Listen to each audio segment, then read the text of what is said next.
Anybody has any questions, comments, concerns, feel free to shoot them out as we get everything rolling here.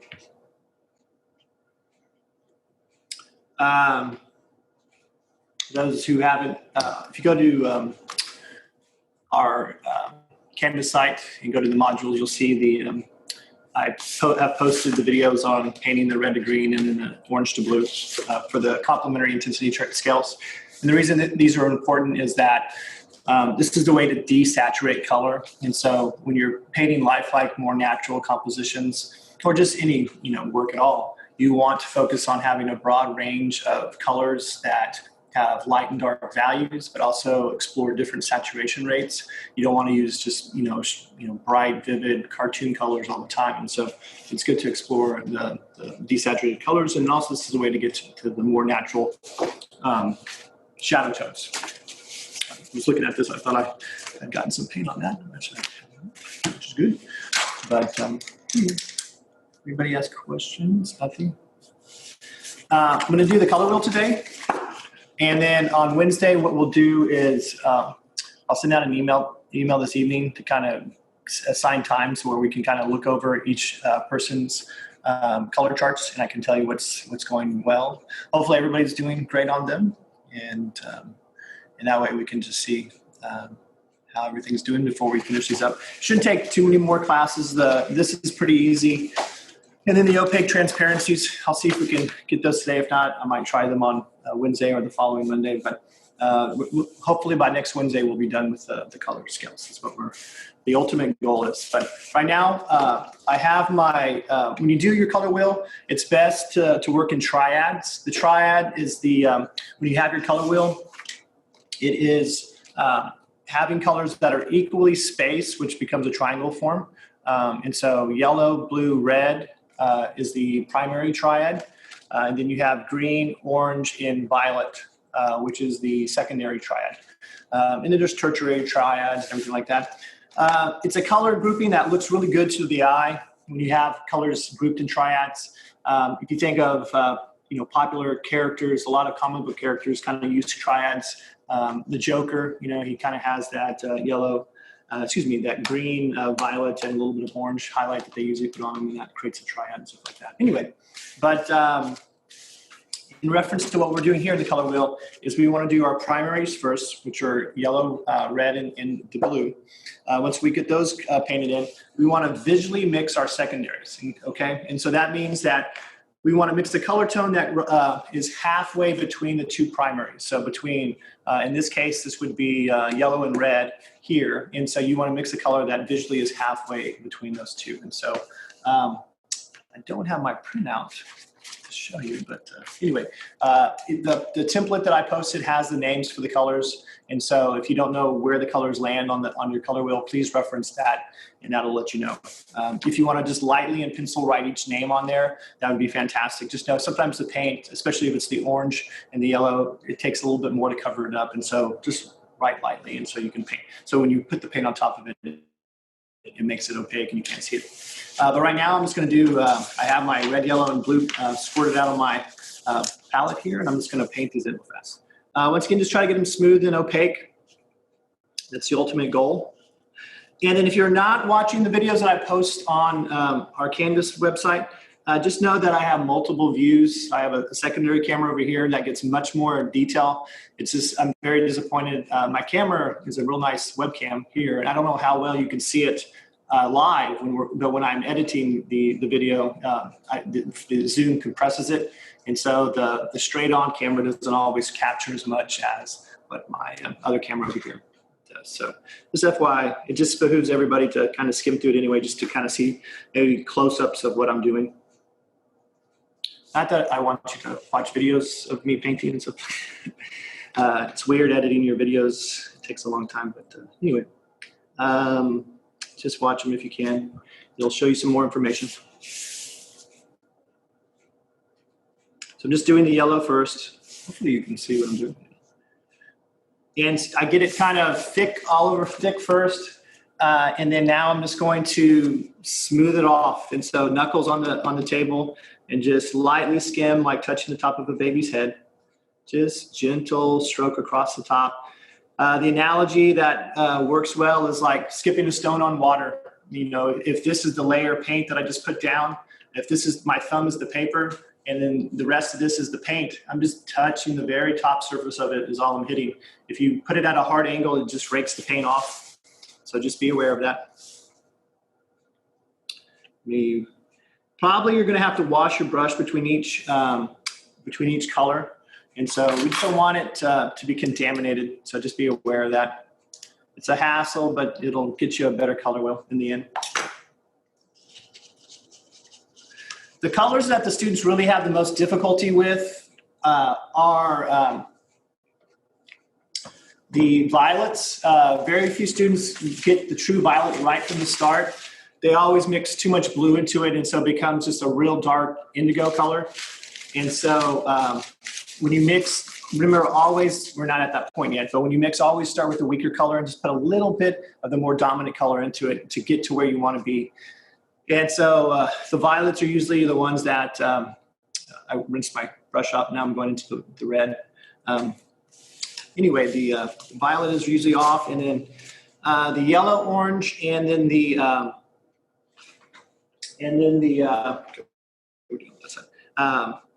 yellow, green are two colors also that the students usually don't do very well on, but I'll show you here. But if you have questions, just get your audio and just ask.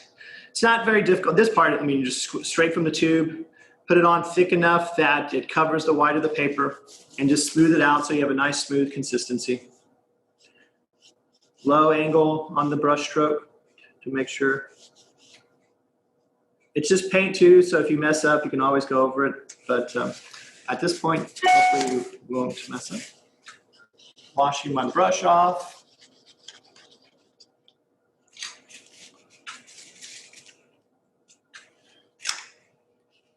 This weekend I had 6 videos to edit for my classes. It's amazing how long it takes to do all that stuff. I don't know how all these social media people get those things posted so quickly. They must be paying people to edit their videos.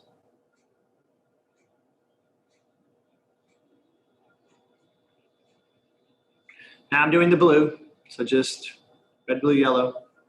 And then I'll take the tape off here in just 1 second. So just remember with the acrylic, you put it on thicker.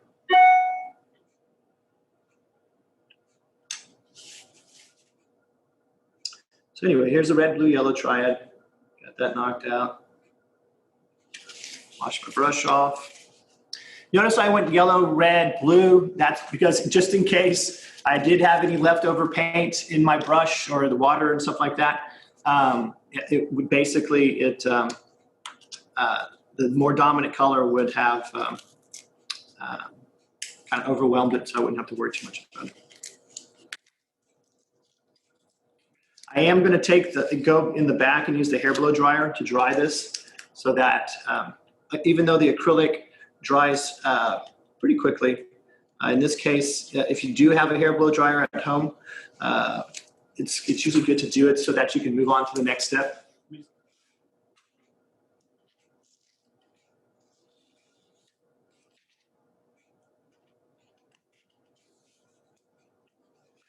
Don't do what I usually do, which is when I pull in my tape, I let it roll over, and it gets wet paint all over my palette, or excuse me, all over my paper.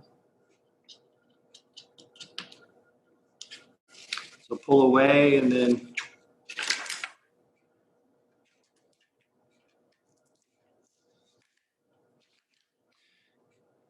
as I said too, by the end of the semester, most of y'all could knock out this entire assignment, which has taken us, already about 4 weeks. Most of you could knock it out literally in, 4 hours. But it just, if you've never done this before, it just takes a little time. So that would be your triad of your yellow, blue, and red. Yeah, you can see it. I was judging how well you could see the. At this point, I'm just going to run it to the back of the studio, and I'm going to hit it with the hair blow dryer. Now, that's a term that I'm using, hitting it. That doesn't mean literally hit it. That means when you have the hair blow dryer, we'll pretend this iPhone charger is when you have the hair blow dryer, you want to keep it constantly moving. This is plastic paint, and so if you were just to put the hair blow dryer just on top of it and hold it there, it will melt the paint. It will just look like blistered skin and just peel right off. And so you can kind of keep the hair blow dryer moving, and that will dry the paint out within literally 30 seconds or so. And so just, I usually keep my hand, like if I'm blow drying, I keep my hand down like this. So if it gets too hot for my hand, that usually means it's too hot for the paint. And so I kind of keep my hand like that as I'm moving the hair blow dryer. And if I feel my hand, the heat on my hand gets too hot, I pull the hair blow dryer away and then I go back to it. And so bear with me a second. So this took a second. And you know when they're dry, when they're not shiny anymore. So this acrylic paint, like the blue one's still a little bit shiny. The red is pretty much dry and the yellow is almost dry. So just takes a second to do that. But let me tape them off first. So now we're going to do the secondary triad. And the whole point of the assignment is to use and train the eye. And so what we want to do is, this is not a race, meaning don't try just to rush through this and okay, I'm done. Because then your color wheel will look really bad or off. And so we want each space to be distinct when you look at the overall, the gestalt of it. And so just take your time and make sure your mixtures are halfway between. So this is kind of like the advanced version of what we did on the first part when you mixed your primaries and secondaries. Where you made sure your secondary was halfway between the two primaries. So the blue and yellow, the green had to be visually halfway between. The orange had to be visually halfway between the red and the yellow. And the violet should have been visually halfway between the blue and the red. And so we're trying to show that here on this wheel. Because if you don't get the secondaries halfway between, what happens is the tertiaries or the third level colors, the colors that are between the two primary, or the primary and the secondary, don't have any room to fit in the scale. And so what happens is it just looks like a blob of one color that kind of is in that section, which is ideally what we do not want. So.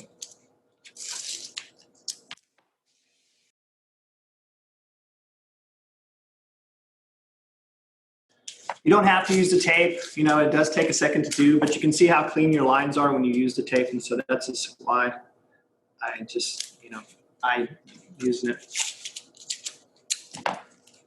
But if you're anti-tape, feel free to not use it.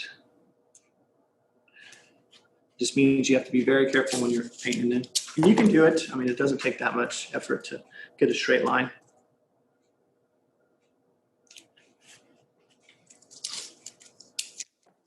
Okay, last one now I can start mixing. And the way I did the color wheel on Illustrator, I made sure all the lines were straight.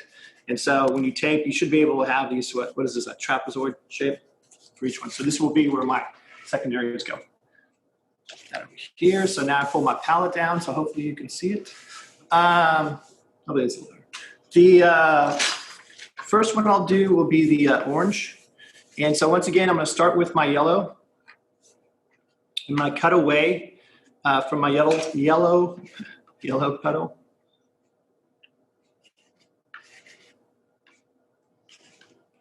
Should be enough.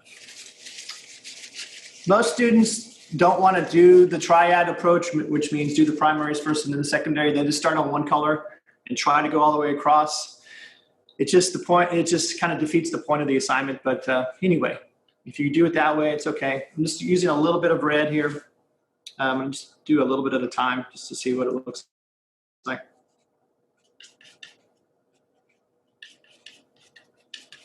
So this is kind of the color that I mixed right now is pretty close to the yellow-orange. And so that's almost that yellow-orange color. So there's straight yellow.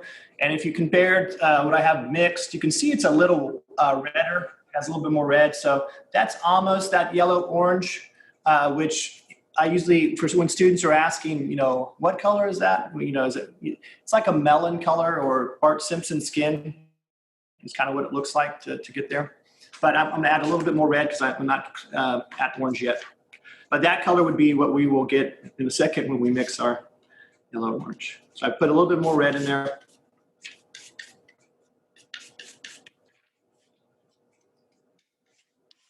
Just make sure you have enough to cover. A lot of times the students just don't have enough paint to fill the space.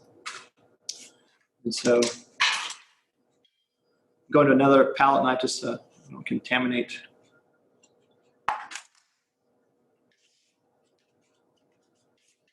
See right there, I probably got it too. Yeah, I got it too red.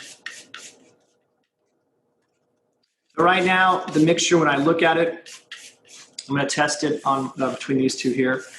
And I know I can see, at least I can see, that it's a little too close to the red, which is bad with the acrylic that we're using because it always dries darker. And so that, when it dries, will be even closer to the red. And so I want to push that back just a little bit so it's more visually halfway between the two colors there.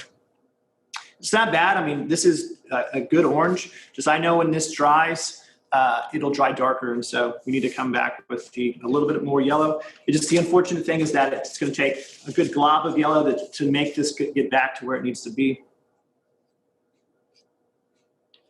I can scoop it up.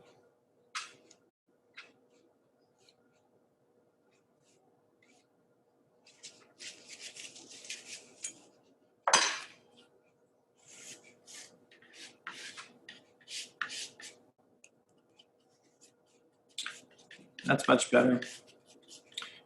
It should have a warmth to it. Is kind of what we're looking. If you really get a real orange, a true Florida orange, it literally, this would be the skin color of that. And so this would be a color that's halfway between that yellow and red is what we're going for. And so we'll see that here. When you have the tape on, especially this blue tape, it makes it kind of hard to see your color. And when I look at this, I can tell it's just a little bit to the yellow side, but remember it's going to dry exactly kind of where we want it to be. And so that's what you kind of have to be aware of when you do this. And so let me just paint this orange down real fast and we'll move to the next one. Ideally, make sure your brush doesn't have any blue into it. Mine does right now. If it got blue into it, it would desaturate. And so instead of bright, vivid orange tone, it would be a desaturated orange. I'm just going to clean out my water. Okay. So my brush is clean, so I'm just going to scoop the orange on. Make sure you get it in the right spot. And so in this case, it's between the red and the yellow. So that would be our secondary orange.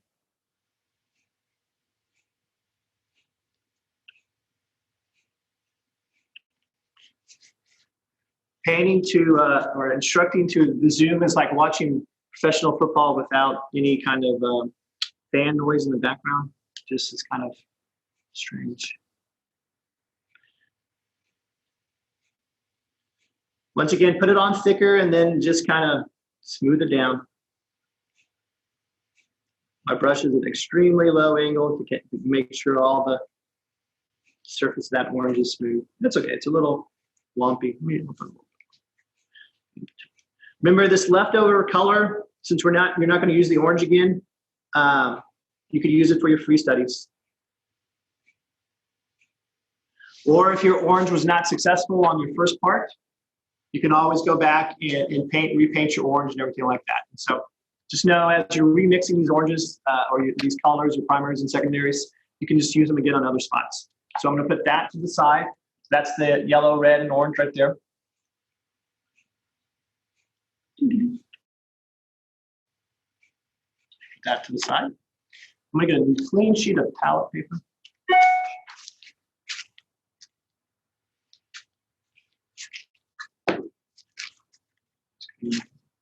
Okay, so let's do the next step. We'll do the blue. I'll do the violets, and that's the one most students kind of have issues with. The green, most everybody has that down, but I will do the green in a second. But so I'm going to take a big glob of the red.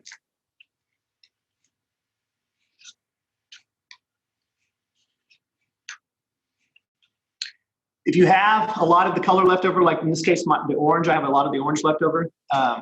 I could be smart about it, which is I could try to save it for my tertiaries. And so if I scoop it into a puddle, if you scoop it into a puddle,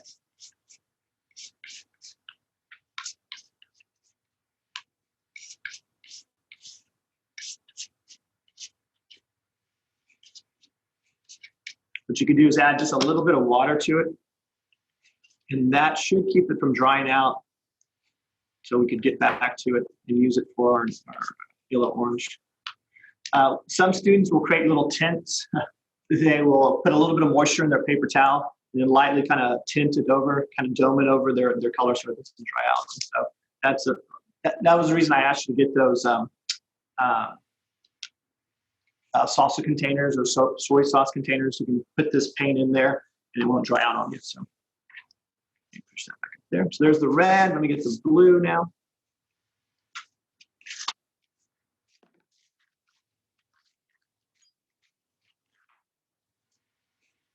It just takes a little bit of blue. I'm just getting just a little bit of it, put it over here. That may be way too much actually. But so there's just a little bit of blue on my palette knife there. That's all I'm using. And we're looking for red wine color. That's kind of what we're looking for. Right now, this is probably the red violet that I just mixed. But it's actually, it's actually a little bit too blue for the red violet. This is actually almost perfect for the violet, straight violet. You can see, hopefully on the chart behind me, that up there is supposed to be violet, which from where your angle, your vantage point is, it probably looks like it's black. Because if you just put too much blue in your violet mixture, it's going to be that. Usually the images I use are Grimace and Barney. If you've ever watched McDonald's commercials, they have this big purpley looking guy that hangs around with Ronald McDonald, but his name is Grimace, and he has more of a blue base purple. And then the Barney is actually more of that true violet. So if you can, in your head, think of that. I don't know if y'all grew up. I didn't grow up with those characters. I mean, I did with Grimace, but I'm just going to take a little bit more blue, just a freckle. Professor Jaffe? Yes. So yes, I was following your step, and I was just wondering, would this be, I'm not sure if you can see it, would this be more of the violet, or it looks more red from my vantage point, it's go back just a little bit. From my vantage point, it's looking like it may need a little bit more red into it. It's like, I don't know if you can see mine. Can you see how winey mine is? So put more red into it is what you're saying? Yes, sir, I would. And is that for the red violet or the? This is for the regular violet.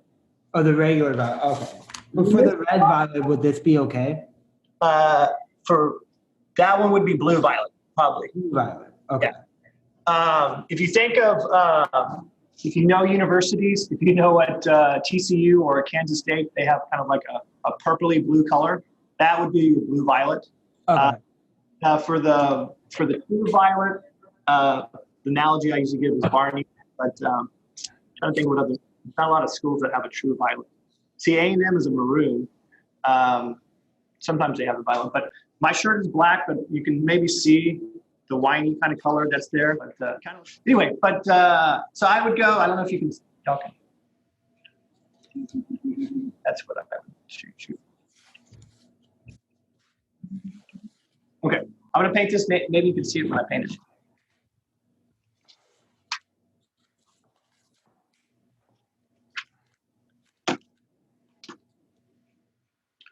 Just make sure you don't have too much water on your brush. I'm just going to scoop this out. And so ideally, remember what we're looking for is halfway between the blue and the red. And so this mixture right here, in my estimation, is just a little bit to the red side. But I know when it dries, it's going to dry back to exactly where it is. So when you mix it, make sure, I'm looking at the red and the blue right here. Make sure that it's just a little bit to the red side so that if it's anywhere close to the blue side, when it dries, it'll be super close to the blue side. The blue, when it dries, it kind of overpowers everything that's in it. And so this right here, I know that that's pretty much dead where it's going to need to be. I just put the paint in. I did. Be careful, don't get paint on the back of your thing. That happens. Anyway, so I have a big glob of it. You can see there. And so that's what I'm going to just slather around here. But most people think violet it's really more of that purple kind of a coloration. And so just be aware of that. And then 2, we're dealing with an acrylic that dries so much darker that you just have to adjust. The analogy I usually give is if you've ever seen somebody play tennis on clay, on a clay court.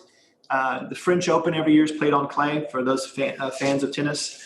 And you'll see the tennis players, before they hit the ball, they'll kind of start sliding, and they'll slide for about, a meter or, 3-4 feet, and then hit the ball. And so it's kind of the same thing with acrylic paint. You kind of have to stop short, and it'll slide to where you want it to be.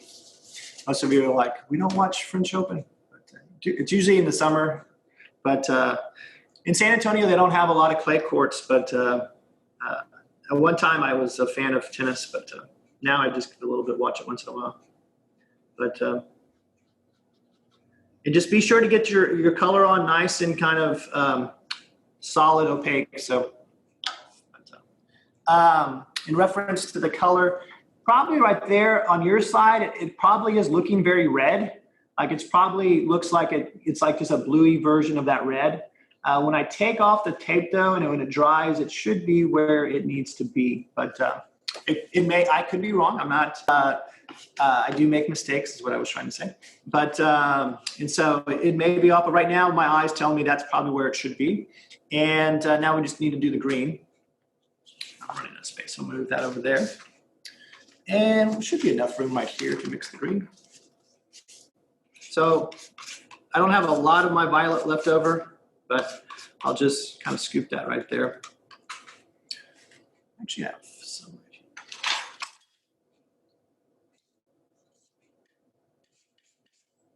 And so once again, I'm just going to dip my palette knife into the water and then just kind of mix that into the paint. And that should keep it from drying out. You don't want it to be too runny, but that should be enough to get you to the next one. Okie dokie. Wipe these off. Running out of pictures. Killing trees today, unfortunately. Sorry for that.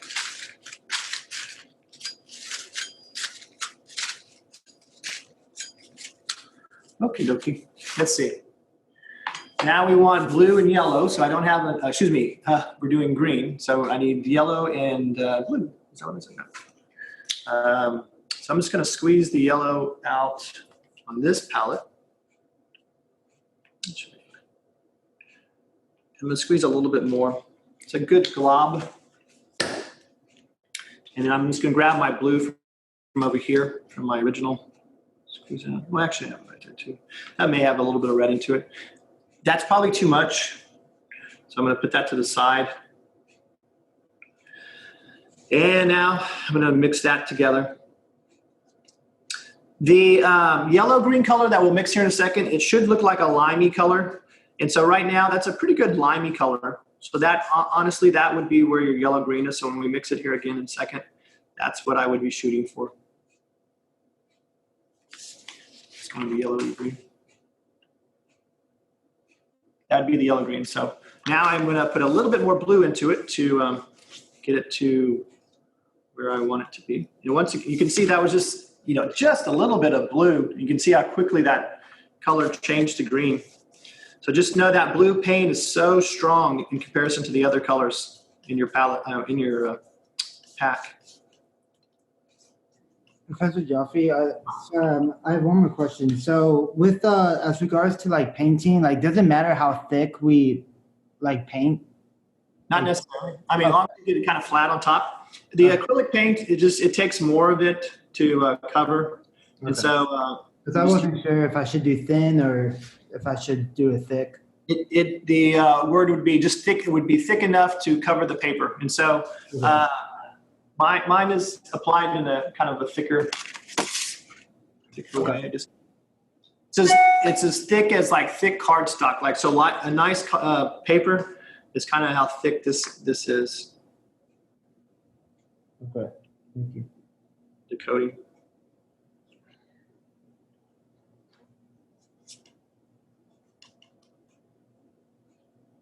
I'm being a little apprehensive in my mixture there. That's probably where, if I get this thoroughly mixed, this is probably where it's going to be.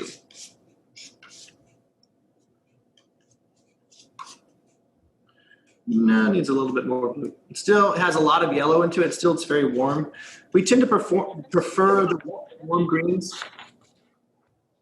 But if you haven't done this before, I mean, some of you think it should be super easy, but if you haven't mixed paint before, it does take a little bit of time and effort. And you'll have many puddles that paint that don't go where you want them to go.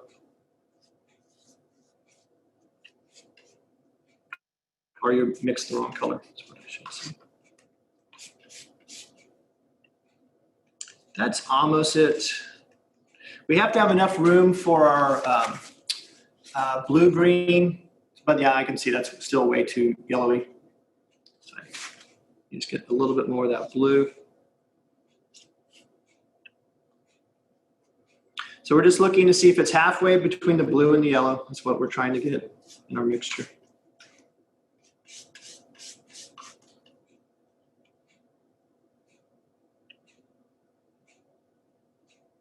And try not to. What happens, you get frustrated and you're like, well, I'll put enough in this time.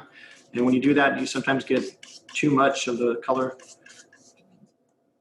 and it goes the wrong way.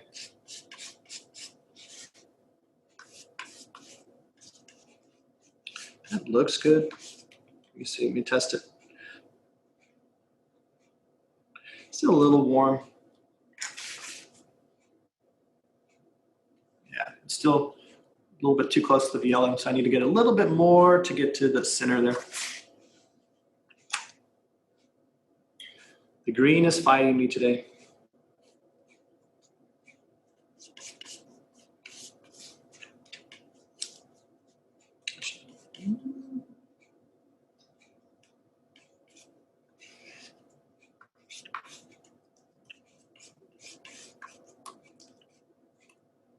It looks good.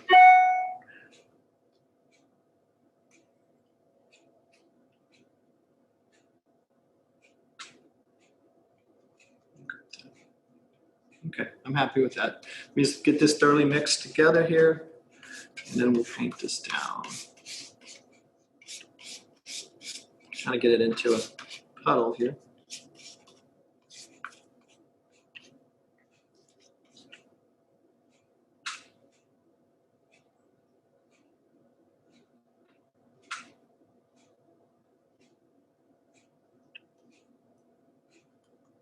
So once again, if you see, I'm really looking at the color. And so I'm just trying to make sure I get something that's halfway between. And so this is not just throw the paint in and then slap it on the surface. We're really trying to be exacting in our mixtures. It doesn't really help you if you don't take the time. I'd say probably that's where we will be. It looks really warm on yours, on the screen, at least what I'm seeing. You just put a little bit more blue into it. When I say warm or cool, hopefully that's kind of registering in your head. It means it has too much yellow in or too much blue. That's better. Sometimes you fight your brain. My brain right now is telling me to be careful with it and not to get it too blue. And my eyeball is the one that's telling me, well, it still has too much yellow in it. And so that's what happens. You fight your brain and your eyeballs. Even though I think they're the same. But, we'll go with that. Because when that dries, that should be where it should be.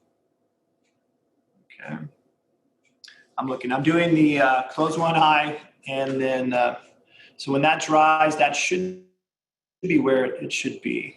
It's still slightly to the yellow side, but I believe when it dries, it should be exactly where it should be. Okay.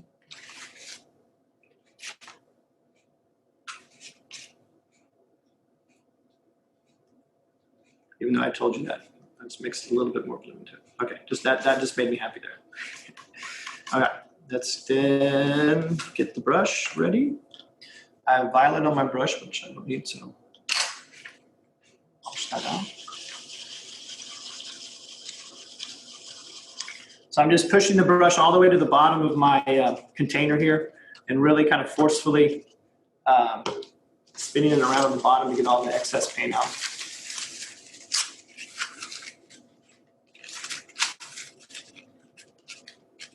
And now I'm just squeezing it out of this piece of paper to make sure I'm not having any color come out. So I'm happy with that. So let's move this over.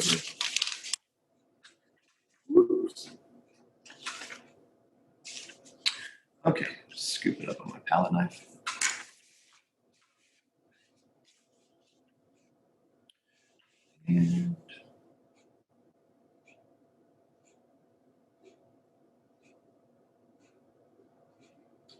And Tim, I'm putting on a pretty thick layer. I don't know if you can see how much paint is on. It's like frosting a cake. I mean, I'm slathering it on, and then you can see I kind of pull, just pull it to all the sections and then smooth it out.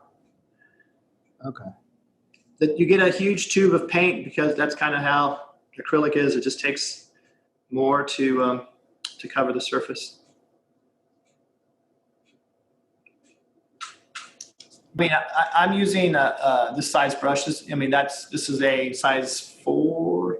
It's actually a 12. I'm sorry, 12 bright. But I wouldn't go any smaller than that. But Okay. what you have. If you're using a round brush, that kind of makes doing charts a little bit more difficult, but it just takes a little bit more time and effort. And now, even though it was on super thick, now I'm just kind of smoothing it all, making it consistent. Okie. So that would be my secondaries. And so what I'll do now is let me go hit it with the hair blow dryer to dry it real fast, and come back and mix my tertiaries. So I took the tape off because I neglected to take it before I left. But as you dry with the hair blow dryer, you have to be careful that you probably can't see, but the paint is on the tape. And so if you're drying it with the hair blow dryer and then start to peel off your tape, sometimes that can rip your paint off the surface. Did that a little bit with my violet. And so as I was drying it, I was like, oh, I should have pulled the tape off. But anyways, that's what took me a little bit longer. But there is kind of where the wheel is. So the yellow, blue, the green is not exactly probably, but it's going to be good because that'll give me plenty of room for my blue green and plenty of room for my yellow green here. My violet is okay. I probably should have just got the hair a little bit more blue, but not too much. But that'll give me plenty of room for my blue violet, and I still have plenty of room for my red violet here. And I'm really happy with my orange, and so that should give me enough room for those. And so that's the kind of the key there is to make sure you have enough room to mix these tertiaries. And so that's the thing that you need to make sure you leave enough visual space between those. And so